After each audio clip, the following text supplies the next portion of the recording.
Shalom, selamat pagi jemaat terkasih dalam Tuhan. Mari kita mempersiapkan hati kita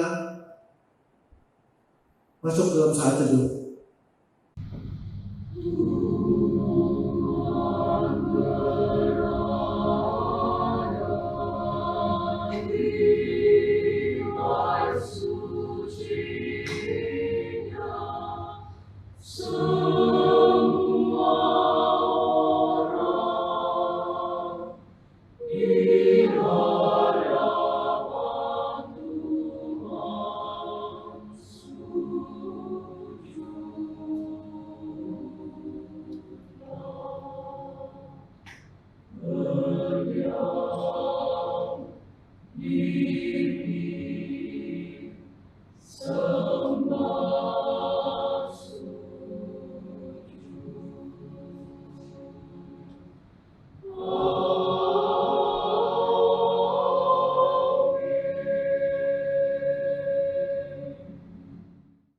Bapa dalam surga, bersyukur, terima kasih Tuhan, Engkau telah memberkati kehidupan kami sepanjang minggu ini.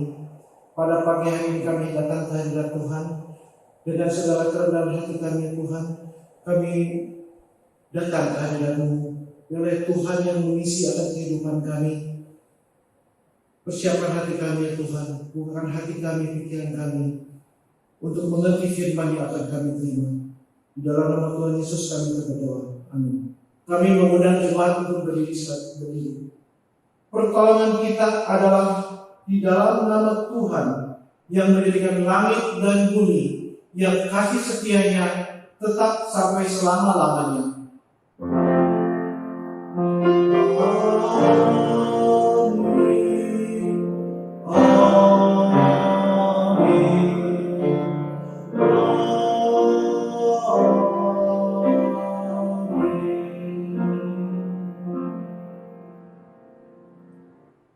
Kiranya kasih karunia dan damai sejahtera dari Allah Bapa kita dan dari Yesus Kristus menyertai jemaat sekalian.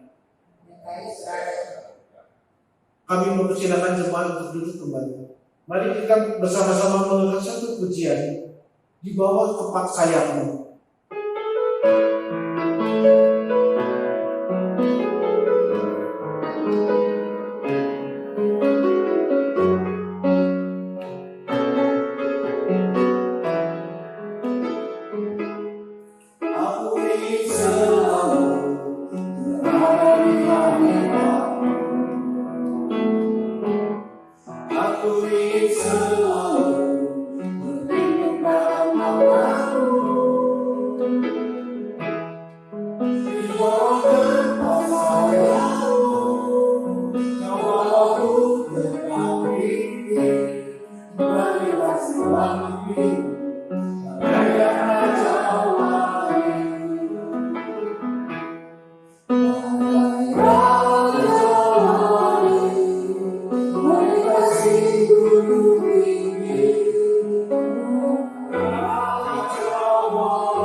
Nas pendidik ibadah hari ini diambil dari Mazmur 100 ayat 2. Beribadahlah kepada Tuhan dengan sukacita, datanglah ke hadapannya dengan sorak-sorai.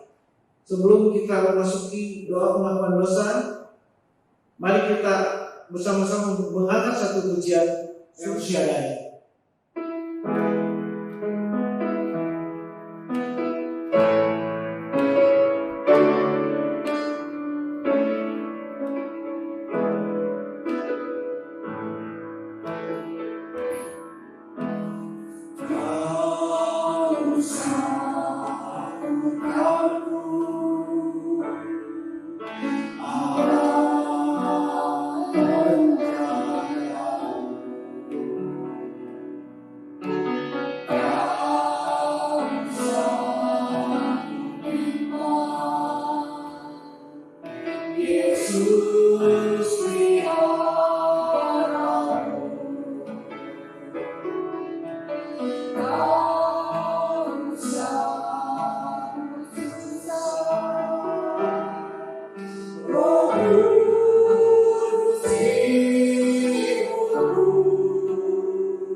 surga, kami mengucap syukur ya Tuhan. Bagaimana kami ada saat ini, kami percaya semua karena anugerah Tuhan, karena kebaikan Tuhan kepada kami. Sepanjang minggu ya Tuhan, kami banyak melakukan kesalahan-kesalahan, baik kami melakukan dengan sengaja maupun tidak sengaja, maupun dalam pikiran kami. Ya Tuhan, kini Engkau menyucikan akan segala kesalahan kami, mengampuni akan segala kesalahan kami.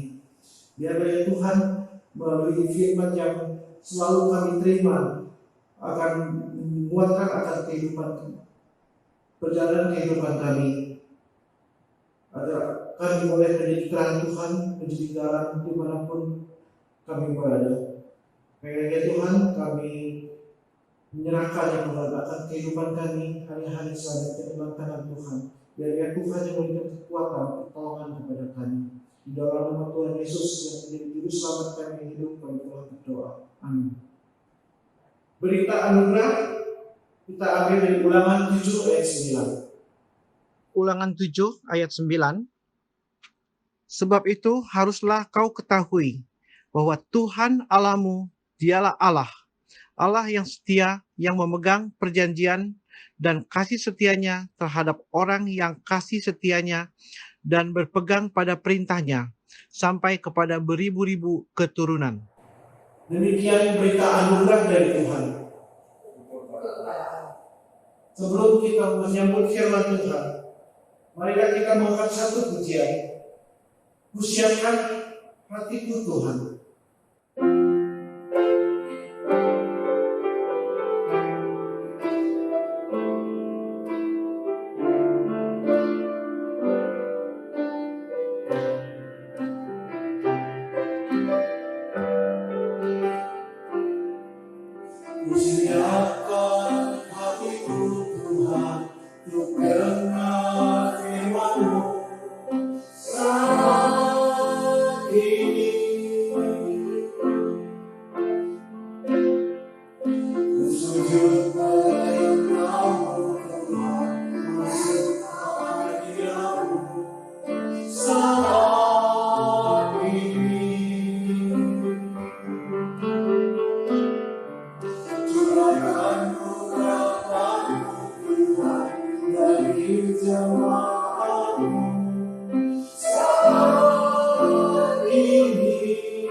Terima kasih Bapa untuk hari perhentian yang Tuhan masih berikan kepada kami.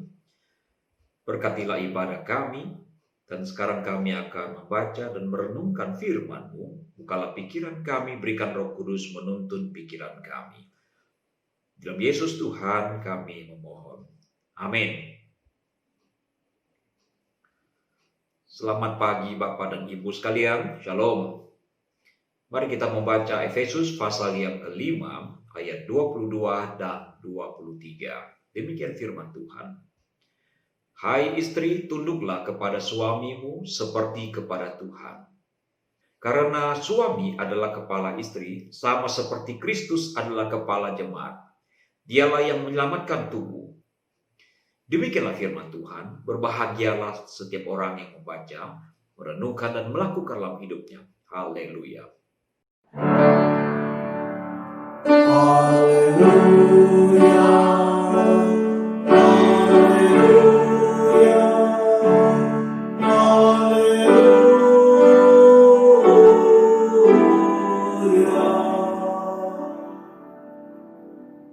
Halo ibu-ibu sekalian, apakah mudah bagi ibu untuk menaati ayat ini?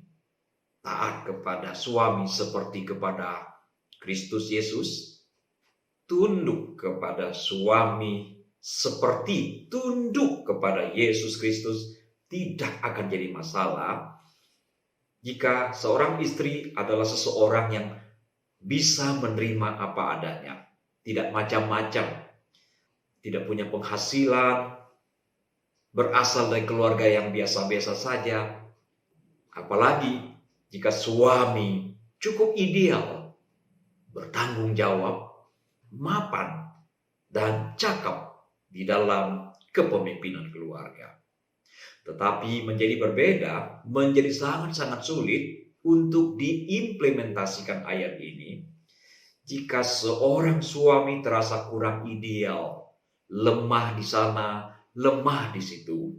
Dan terlebih-lebih jika sang istri ternyata seorang yang sangat mandiri secara finansial, berasal dari keluarga yang mapan, terhormat, mempunyai pendidikan yang lebih tinggi dari suami, dan status sosialnya pun lebih baik, lebih terhormat daripada suaminya.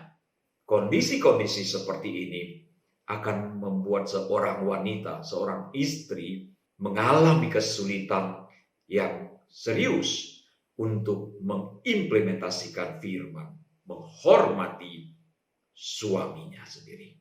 Nah, sekalian, selama ini kita selalu berkesan bahwa Efesus pasal 5 ayat 22 hingga 23 adalah ayat khusus yang ditujukan kepada kaum istri.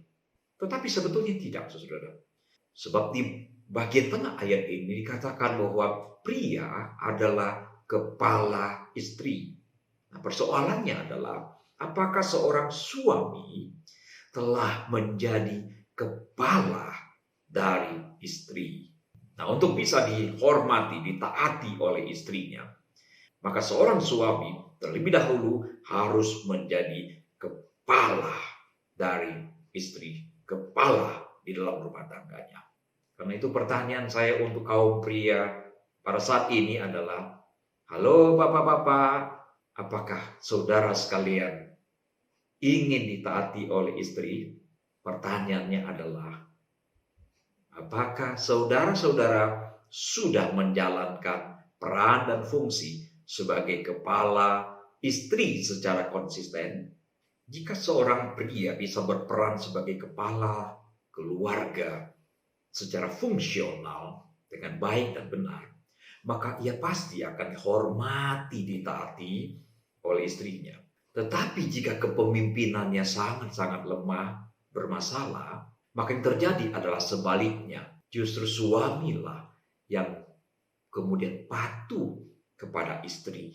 Dan pada akhirnya perkataan istri menjadi sabda ilahi, mesti dituruti dan tidak boleh dilanggar oleh sang suami. Di dalam sebuah keluarga Kristen, berdasarkan pengajaran Alkitab, seharusnya suami berada dalam posisi sebagai orang yang dominan dalam kepemimpinan. Aturan ini tidak boleh diputar balik, sehingga istri yang dominan di dalam kepemimpinan, sedangkan suami menjadi orang yang lemah ataupun submisif. Di sini yang saya maksud dengan submisif adalah kebalikan dari dominan, saudara. Sebab di dunia psikologi, orang-orang yang berperilaku submisif itu cenderung kurang positif. Karena dianggap, karena orang yang submisif atau submisif biasanya dikatakan suka mengalah, bahkan membiarkan haknya diabaikan oleh orang lain. Dan dia sangat-sangat mementingkan kebutuhan orang lain, mengorbankan kebutuhan dirinya sendiri. Suka menolong tanpa pamrih. Itu adalah ciri orang yang submisif.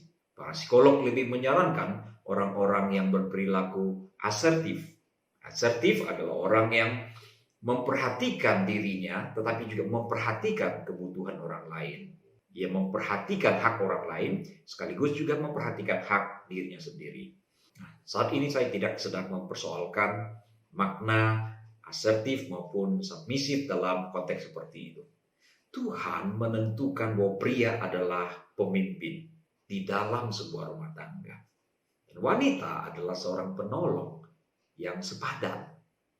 Namun tidak jarang karena alasan tertentu, seorang istri malah menempatkan dirinya sebagai kepala atas rumah tangganya sendiri. Nah, istri inilah yang mengambil segala keputusan.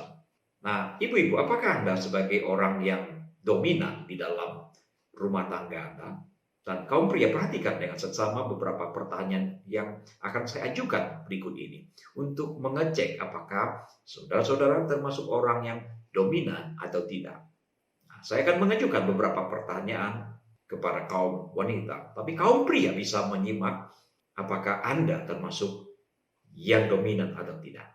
Yang pertama, apakah Anda selalu menghormati suami dan menghargai setiap keputusannya? Dan bapak-bapak, apakah keputusan saudara dihargai oleh istri? Yang kedua, apakah kemauan Anda selalu dituruti oleh suami? Karena Anda sering memberikan ancaman, bapak-bapak. Apakah istri selalu memaksakan kehendak dan Anda selalu menurutinya? Ketiga, apakah suami sering diam dan mengalah? Saudara-saudara kaum pria sering mengalah? Yang keempat adalah, apakah Anda merasa marah jika keinginan Anda tidak dituruti oleh suami? Kelima, apakah Anda sering memberikan perintah kepada suami? Halo kaum pria, apakah Anda sering menerima perintah dari istri Anda? Keenam, jika membutuhkan sesuatu, apakah suami Anda harus memohon-mohon kepada Anda? Ketujuh, apakah segala sesuatu yang dilakukan oleh suami harus mendapatkan persetujuan dari Anda, istrinya? Kedelapan, untuk urusan pekerjaan, katakanlah dinas keluar kota, apakah Anda, ibu-ibu, merasa perlu mendapatkan persetujuan dari suami Anda? Kesembilan, jika suami tidak setuju sesuatu hal, apakah ibu-ibu masih tetap ngotot melakukannya? Kesepuluh, apakah Anda, ibu-ibu, merasa lebih pintar daripada suami dan karena itu selalu merasa lebih benar daripada suami? Kesebelas, saat membuat perencanaan, apakah Anda, hai istri-istri, yang memutuskan segala sesuatunya? Ke-12, apakah semua penghasilan dari suami mesti disetor kepada istri? Dan uang harian itu dijatah oleh istri. Terakhir, apakah Anda, ibu-ibu, membuat larangan-larangan yang harus dituruti oleh suami Anda? 13 pertanyaan ini, jika Anda simak dengan baik-baik, Anda akan mendapatkan petunjuk. Apakah Anda termasuk orang yang dominan atau tidak? Seharusnya setiap istri yang membaca Efesus pasal 5 ayat 22 hingga 23 akan secara otomatis menempatkan dirinya berada di bawah otoritas suaminya. Seorang suami harus lebih dominan di dalam kepemimpinan. Akan tetapi jika seorang suami tidak menjalankan fungsi dengan maksimal, maka kedudukannya sebagai kepala bisa saja diambil alih oleh istrinya sendiri.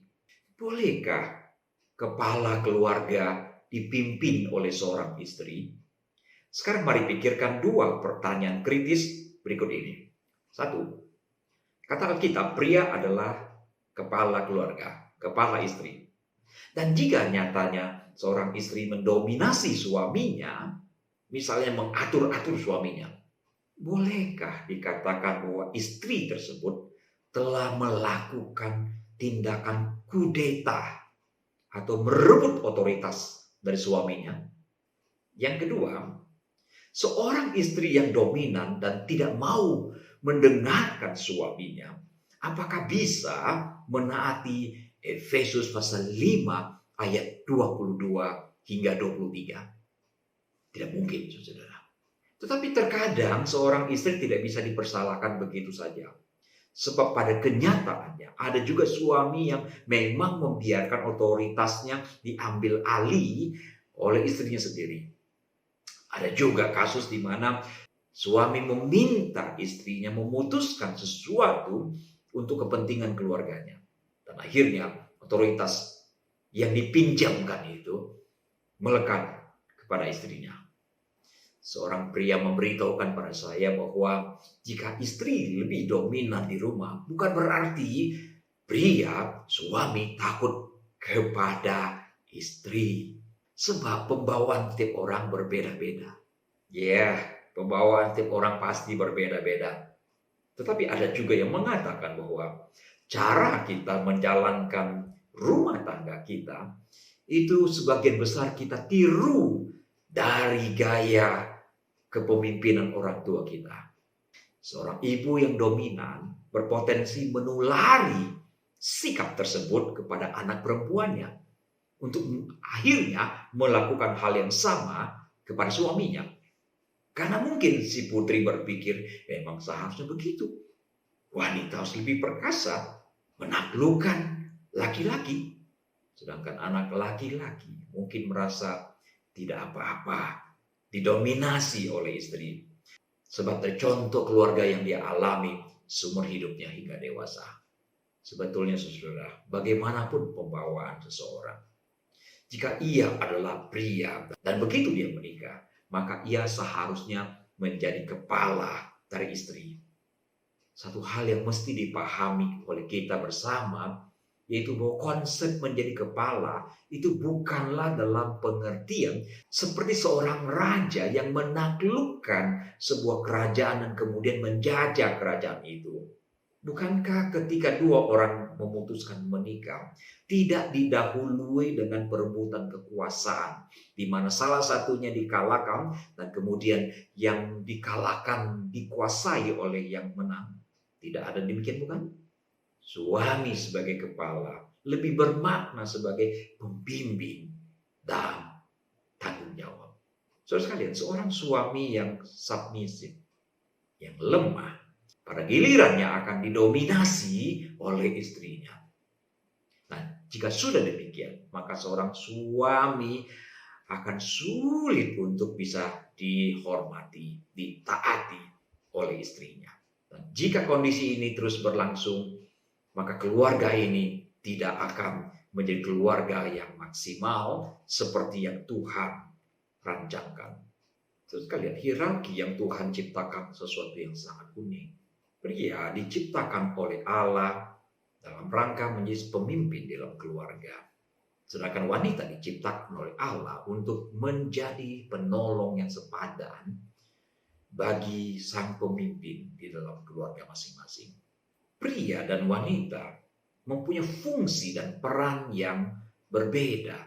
Allah telah memperlengkapi berbagai fitur sesuai dengan kapasitas sebagai pria maupun wanita. Sangat menarik, di dalam kompasiana.com, Rahayu Setiawati Damani membeberkan perbedaan kaum pria dan wanita berdasarkan peran. Dikatakan bahwa rata-rata kaum pria mempunyai 50% tenaga kasar daripada wanita. Itu yang membuat seorang pria lebih kuat daripada wanita. Pria diciptakan dengan naluri untuk melindungi. Pria makhluk yang sangat rasional. Ini dibutuhkan karena sebagai pemimpin dia harus mencari solusi yang tepat atas masalah-masalah yang muncul.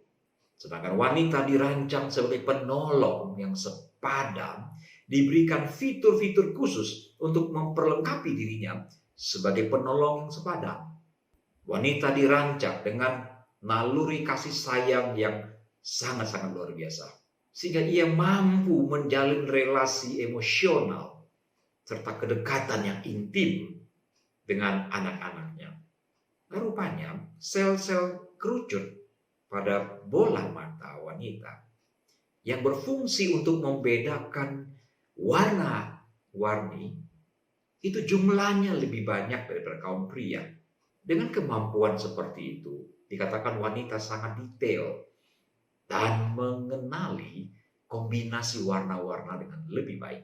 Kelebihan ini diberikan oleh Tuhan kepada wanita karena ia dirancang sejak awal untuk melakukan hal-hal yang berkaitan dengan estetika.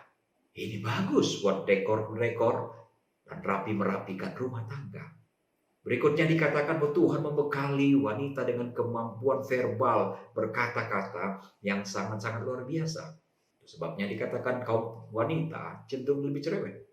Nah, kemampuan berkomunikasi ini sejatinya diberikan untuk mendukung peran pria. Seperti itu rupanya, saudara.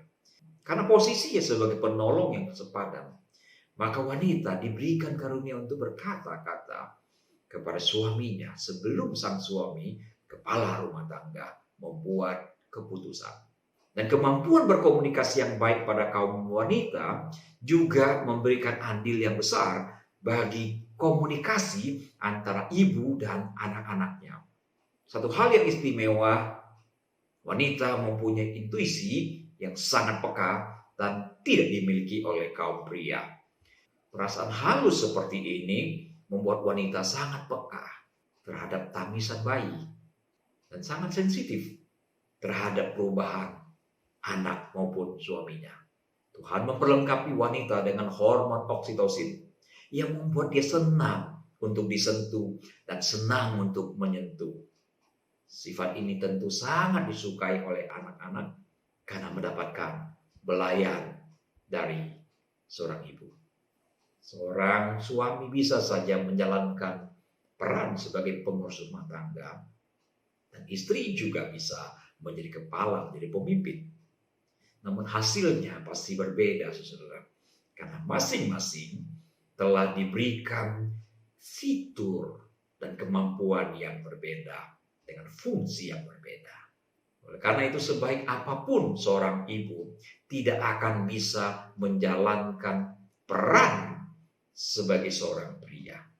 Begitupun sebaliknya, sesempurna apapun seorang pria di depan anak-anaknya, dia tidak mungkin bisa menggantikan figur seorang ibu bagi anak-anaknya.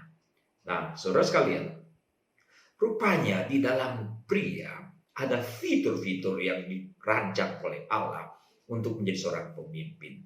Sedangkan di dalam diri wanita, Allah meletakkan fitur-fitur yang dirancang dan yang bisa digunakan untuk menjadi perawat bagi anak-anak di rumah tangganya. Dengan demikian, sebetulnya pria dan wanita diciptakan dengan peran dan fungsi yang saling melengkapi satu sama lainnya. Sekarang bagaimana jika seorang wanita terlanjur menjadi seorang yang sangat dominan, sedangkan seorang pria yang seharusnya menjadi kepala tetapi lemah di dalam leadership? Nah, kaum wanita sekalian, jika suami Anda ada seorang yang kurang tegas, pemalu dan kurang pandai mengambil keputusan, suami Anda, suami ibu-ibu tetap adalah seorang pemimpin. Jangan sekali-kali mengejek, merendahkan suami di depan anak-anak, di depan keluarga besar, ataupun di hadapan jemaat. Karena pria telah memiliki fitur sebagai seorang pemimpin. Dia berpotensi untuk menjadi pemimpin dengan kapasitas tertentu sejauh dia mendapatkan rangsangan dan dorongan-dorongan dari istrinya, dan bukan sebaliknya mengambil otoritasnya sebagai kepala keluarga. Istri mesti menyadari hal ini, dan dia tidak boleh mengambil otoritas dari suaminya. Jadi dalam hal ini, istri harus memberikan dorongan, motivasi kepada suami untuk menjadi pemimpin, untuk menjadi seorang pemimpin, alih-alih mengambil otoritasnya sebagai kepala keluarga. Sebaliknya, jika istri mengendalikan suami, maka bakat atau fitur-fitur di dalam dirinya yang berpotensi menjadi pemimpin itu pada akhirnya tidak berkembang, bahkan mungkin lenyap untuk selamanya. Saudara, saran yang sangat baik adalah jika suami belum menjadi pemimpin yang baik, jangan sekali-sekali merendahkan derajatnya dengan cara merampas otoritasnya. Jadi khusus buat kaum wanita yang merasa dirinya dominan di dalam kepemimpinan keluarga. Ini adalah sebuah tantangan. Ini menjadi sebuah tantangan tersendiri. Baik bagi kaum wanita yang merasa lebih superior daripada suaminya. Nah, dalam konteks seperti ini, kaum wanita diminta untuk memberikan dorongan-dorongan kecil, sehingga pada akhirnya suami akan belajar untuk menjadi kepala keluarga yang lebih maksimal. Dan jika selama ini ibu-ibu duduk di kursi pilot, sudah waktunya untuk pindah tempat duduk. Biarkan suami kembali ke kursi pilot dan ibu-ibu duduk dengan manis di kursi kopilot. Perhatikan yang sesama, ini bukan persoalan menang ataupun kalah. Tapi ini persoalan taat atau tidak taat kepada firman Allah. Akan menjadi sebuah keberhasilan yang luar biasa bagi seorang wanita jika ia berhasil membantu suaminya menjadi seorang pemimpin yang terhormat di dalam rumah tangganya. Apa yang menjadi dampak negatif dari kepemimpinan yang terbalik? Di dalam banyak kasus dikatakan suami merasa terjajah oleh istrinya sendiri. Sebaliknya juga ada kasus di mana pria menjadi keenakan. Sebab dengan beralihnya otoritas, maka beralih pula tanggung jawab. Sehingga pada akhirnya pria seperti itu tidak pernah mandiri. Dia malah bergantung kepada istrinya. Dia merasa nyaman dengan seperti itu. Padahal itu gaya hidup yang tidak sehat, tidak alkitabiah. Saudara sekalian, jika perkataan seorang pria sering dibantah, maka lama-kelamaan dia tidak akan berani secara aktif mengambil keputusan untuk kepentingan keluarganya sendiri. Biasanya kaum pria yang lemah seperti itu akan berkata, terserah mama saja. Saudara sekalian, keluarga yang didominasi oleh seorang wanita sebagai pemimpin juga berpotensi menyebabkan anak-anak kehilangan figur dari seorang ayah atau seorang pria di dalam kepemimpinan keluarga. Sosok ayah sebagai seorang pengayom, pengambil keputusan, dan seorang pemimpin yang baik itu tidak akan muncul di dalam keluarga yang didominasi oleh ibunya sendiri. Dan kondisi yang sama akan membuka peluang bagi generasi berikutnya untuk mengulangi mata rantai yang sama. Seperti yang diuraikan tadi. Wanita akan mendominasi oleh suaminya. Sedangkan anak laki-laki kita akan dikuasai oleh menantu perempuan kita. Tapi jangan lupa, ekses yang muncul adalah jika seorang istri mendominasi sedemikian rupa sehingga suaminya merasa teraniaya, maka ada kondisi tertentu yang bisa menyebabkan anak-anak merasa berbelas kasihan kepada bapaknya dan sehingga mereka membenci kepada ibunya yang dinilai melakukan hal-hal yang keterlaluan. Jelas dikatakan bahwa pria yang didominasi oleh wanita, istrinya sendiri, itu akan mempunyai batin yang tertekan. Dan ini berpeluang membuatnya kehilangan harga diri, menjadi minder, pesimis. Dan kondisi ini jika berlangsung untuk jangka panjang, sangat besar pengaruhnya kepada kesehatan jiwanya. Bahkan dilaporkan di dalam banyak kasus, kaum pria yang teraniaya seperti itu, pada akhirnya akan mengalami kelemahan di dalam hal libido mereka juga. Sedangkan efek yang paling buruk dari itu semua adalah Jika seorang pria tidak mempunyai tingkat kerohanian yang prima, maka kemungkinan untuk menyeleweng sangat-sangat terbuka. Mengapa seorang istri dituntut untuk taat kepada suaminya seperti kepada Kristus? Ketaatan seperti apakah yang harusnya dilakukan oleh seorang istri terhadap suaminya? Yang pertama, saudara, menghargai hierarki yang ditetapkan oleh Allah sendiri. Ketaatan seorang istri kepada suami bukanlah lantaran suami lebih senior, bukan karena lebih hebat di dalam intelektualitas, bukan karena suami lebih bijaksana daripada istri, bukan karena suami lebih dewasa di dalam hal spiritualitas daripada istrinya, bukan juga karena suami lebih galak. Bukan pula suami dapat memenuhi segala kebutuhan material dari keluarga. Selanjutnya, bukan karena suami tidak ada cacatnya, semuanya sempurna. Tidak seperti itu. Jika hal-hal yang saya sebutkan itu dijadikan alasan untuk menghormati seorang suami, maka seorang suami yang berada di bawah standar itu tidak akan dihormati, tidak akan ditaati oleh istrinya sendiri. Di mana-mana orang-orang menuntut kesetaraan gender, emansipasi. Kita semua sepakat dalam hal ini bahwa semua manusia setara di depan Allah. Akan tetapi jangan lupa saudara, selama kita di bumi ini, kita berada di dalam berbagai lembaga yang diciptakan untuk mengatur kesejahteraan dan kelangsungan hidup dari manusia itu sendiri. Nah, di dalam setiap lembaga pasti ada hierarkinya. Di tempat saudara bekerja juga ada hierarkinya, bukan? Ada atasan, ada bawahan. Atasan dan bawahan mempunyai fungsi dan peran yang berbeda-beda. Mempunyai hak yang berbeda, termasuk rezekinya berbeda, saudara. Jadi saat seorang istri dituntut untuk taat kepada suami, itu bukan lantaran karena pria diciptakan lebih superior daripada wanita. Bukan, saudara. Sebab di mata Allah, lagi-lagi dikatakan semuanya sama di depan mata Allah. Jadi seorang istri taat kepada suami, itu bukan karena tidak berdaya, lantaran ditaklukkan oleh suami. Tapi semata-mata karena menghormati Allah, menghormati otoritas, menghormati lembaga yang telah dibentuk oleh Allah sendiri, yaitu keluarga yang seorang wanita ada di dalamnya. Sama seperti seorang tentara.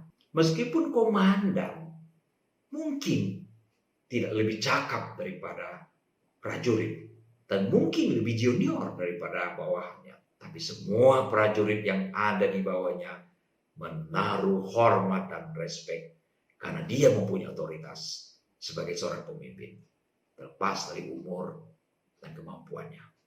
Seorang wanita taat kepada suami karena itulah yang dikatakan oleh firman Tuhan.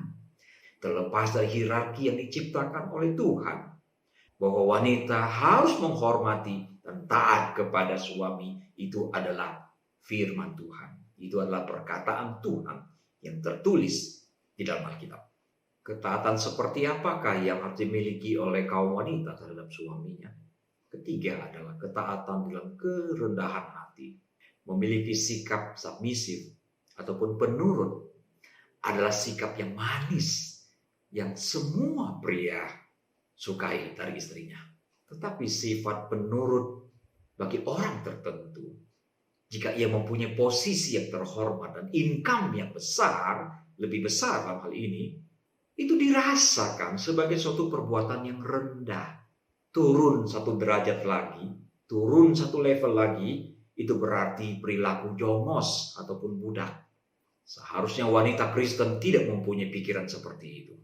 Jika seorang wanita adalah seorang eksekutif di luar rumah, tapi tetap submisif, patuh kepada suami di rumahnya, maka sebetulnya wanita ini adalah wanita yang sangat rendah hati. Hebat. Ini adalah perilaku Yesus Kristus, seorang guru besar. Bahkan Allah yang mengambil rupa menjadi manusia, merendahkan dirinya, lebih rendah daripada budak mencuci kaki murid-muridnya. Ingat, di zaman itu seorang budak sekalipun tidak diminta untuk mencuci kaki dari tuannya. Rendah hati. Seorang wanita yang super tetapi tetap submisif adalah wanita yang pandai menempatkan dirinya. Sekaligus seorang wanita yang taat asas, taat kepada pengaturan ilahi. Dia pandai menempatkan posisinya di bawah posisi suaminya. Sekalipun suaminya tidak lebih cakap daripada dirinya. Ini juga berarti bahwa wanita tersebut jauh lebih dewasa jika ia gagah di luar rumah, namun tetap lembut di dalam rumah tangganya. Seorang istri taat kepada suaminya adalah ketaatan berdasarkan asas taat karena siapa dan bukan taat karena apa. Salah satu aspek yang membuat seorang istri mengalami krisis di dalam menaati suami adalah karena kemandirian dan kemapanan dari seorang istri. Sebetulnya sah dan dibenarkan bagi seorang istri untuk memiliki penghasilan sendiri jika dirasakan penghasilan suami tidak memadai untuk mencukupi kebutuhan keluarga. Tapi satu hal yang harus diantisipasi adalah yaitu bahwa saat seorang istri telah mendapatkan posisi yang terhormat dan diikuti dengan income yang jauh melebihi suaminya, maka ia berpotensi menghadapi krisis ketaatan kepada suaminya. Tidak ada larangan bagi wanita untuk bisa mandiri secara finansial. Tapi yang tidak boleh adalah dengan banyaknya penghasilan, akhirnya timbul perasaan mandiri dan merasa sanggup hidup tanpa suami. Tapi sungguh nyata di dalam hidup ini, saudara, ada istri yang merasa kurang hormat dan tidak taat kepada suaminya gara-gara jabatan dan gaji yang lebih besar daripada suaminya. Dan situasi ini akan membuat keluarga berjalan di dalam lembah-lembah kekelaman. Suatu hari sepasang suami istri masuk ke sebuah butik. Sang istri melihat sebuah gaun yang sangat mahal. Dia sangat tertarik dengan gaun itu. Tapi rupanya si suami setelah melihat gaun tersebut memberikan beberapa komentar yang intinya menunjukkan bahwa gaun itu tidak terlalu bagus, terlalu seksi, dan tidak pas untuk ukuran umurnya. Mendengar masukan dari suami, si istri naik pitam lalu berkata dengan ketus, Sudah. Jangan banyak komentar. Papa diam aja. Kalau aku suka, aku akan beli. Gak peduli Papa suka atau tidak. Lagian Mama pakai uang sendiri. Gak butuh uang Papa. Iya Bu, bagus banget. Kata pelayan toko sambil menyeringai. Sementara sang suami tertunduk lesu. Tidak terucap satu pun kata-kata.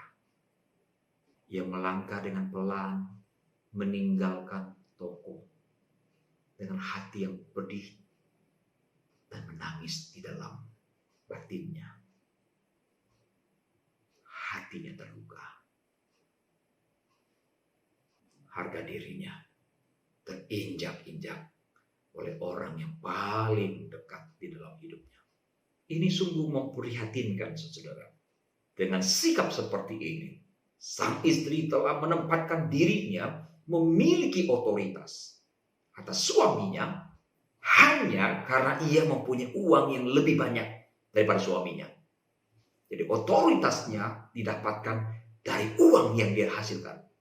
Intinya uang telah membuat dirinya merasa lebih berkuasa atas suaminya. Dengan cara seperti itu, ia telah menempatkan suaminya lebih rendah daripada uang.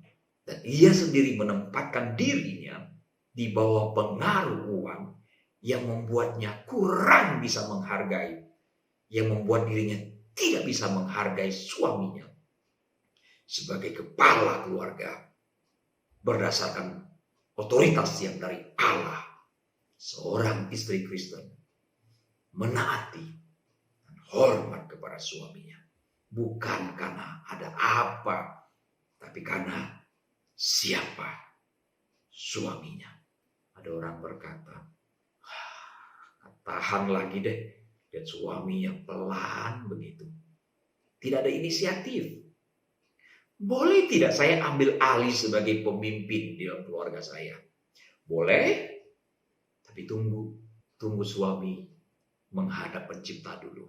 Semoga Tuhan menolong semua orang di antara kita, agar kita betul-betul menghargai lembaga pernikahan yang Tuhan ciptakan, yang di dalamnya ada otoritas yang telah diberikan oleh Allah.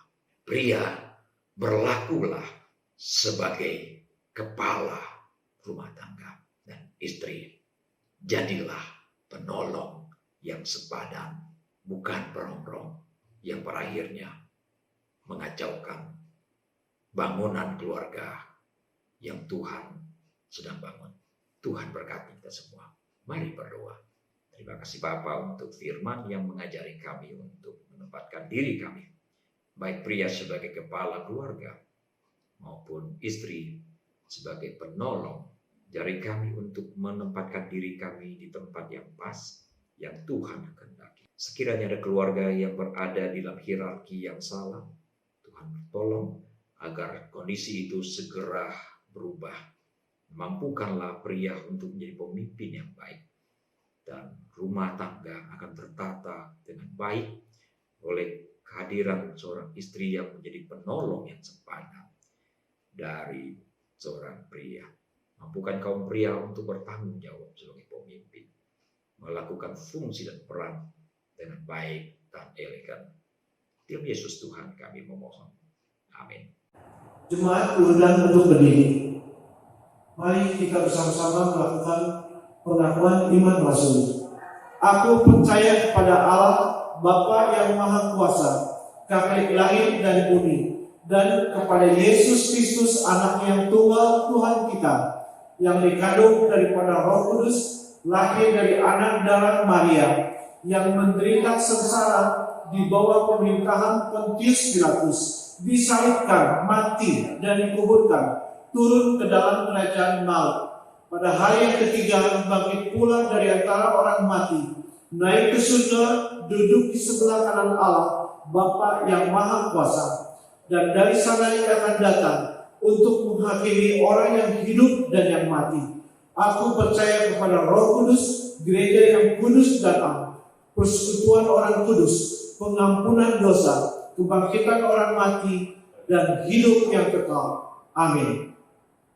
Jemaat dipersilakan duduk. Tiba saatnya kita memberikan yang terbaik untuk Tuhan. Bila jemaat mau mentransfer karena COVID ini masih belum berlalu, bila mau memberikan persembahan, bisa bertransfer melalui BCA yang tertera di bawah ini, atau dimasukkan ke dalam amplop dan diberi tanggal kebaktian tanggal hari ini, bulan ini, dan tahun ini. Nanti diserahkan pada saat nanti kebaktian sudah kembali normal. Ibrani 13 ayat 15. Sebab itu, marilah kita oleh Dia senantiasa mempersembahkan korban syukur kepada Allah, yaitu ucapan bibir yang memuliakan namanya. Mari kita masuk ke dalam doa. Bapa, kami mau bersyukur atas anugerah dan berkat-berkat yang telah Tuhan berikan, yang telah Tuhan sediakan bagi kami sepanjang minggu ini.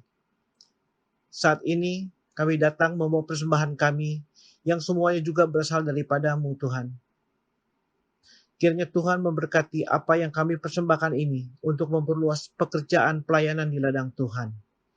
Di dalam nama Tuhan Yesus kami berdoa dan bersyukur. Amin. Mari kita mengangkat satu pujian. Terima kasih Tuhan.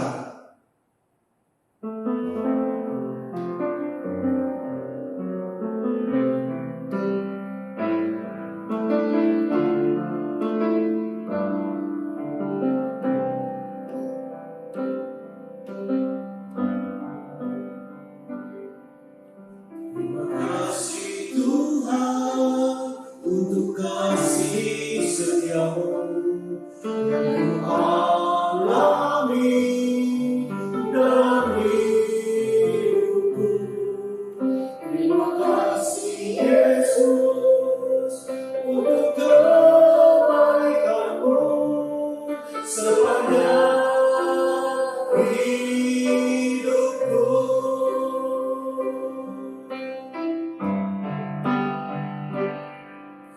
Terima kasih Yesus untuk kasih setiamu yang ku alami dalam hidupku. Terima kasih Yesus untuk kebaikanmu sepanjang hidupku. Terima kasih Yesusku, anugerah yang Kau beri selama ini. Tuhan akan syukur bagimu.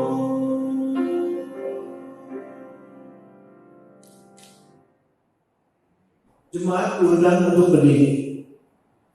Mari kita naikkan doa syafaat saudara sekalian. Bapa surgawi, kami datang padamu, menyerahkan diri kami dipimpin oleh Engkau ya Tuhan. Peliharakanlah keluarga kami, cukupkanlah segala sesuatu yang kami butuhkan. Jauhkanlah dari segala mara bahaya, berkatilah gereja kami. Berkatilah setiap anggota jemaat. Tuhan, Kau yang menghibur keluarga-keluarga yang sedang berkabung. Keluarga almarhum Paulus Buana, keluarga Pak Widi yang juga sedang berkabung. Tuhan memberikan lawatan secara khusus. Bapa, kami serahkan anak-anak kami, biarlah semua berada di bawah naungan dan belas kasihan. Berkatilah bangsa kami Tuhan, yang sedang berada di dalam bahaya, jatuh di dalam resesi. Kami berdoa biarlah pemerintah dapat melakukan tugas dengan baik, sehingga ekonomi dapat berputar kembali dengan lebih lancar. Berikan hikmat kepada pemimpin, presiden, wakil presiden, dan menteri untuk mengatur dengan baik agar kondisi pandemi ini akan lebih baik lagi ke depannya Bapak. Bapak yang baik, kami serahkan para tenaga medis agar dapat menjalankan tugas mereka dengan baik dan tetap terlindungi dengan baik pula. Mari kita naikkan doa Bapa kami.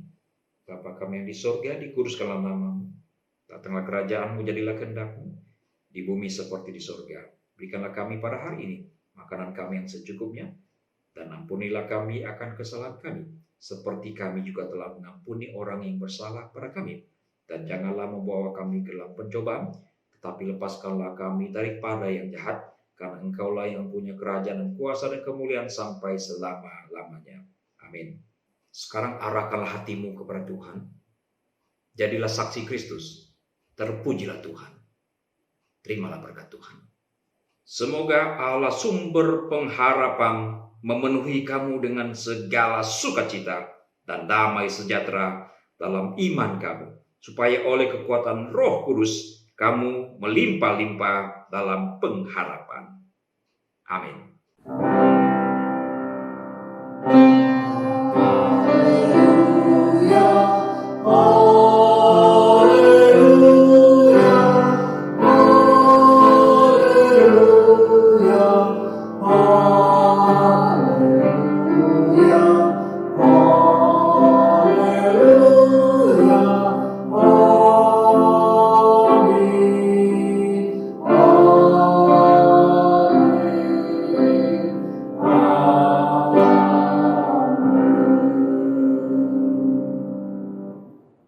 Silakan duduk kembali.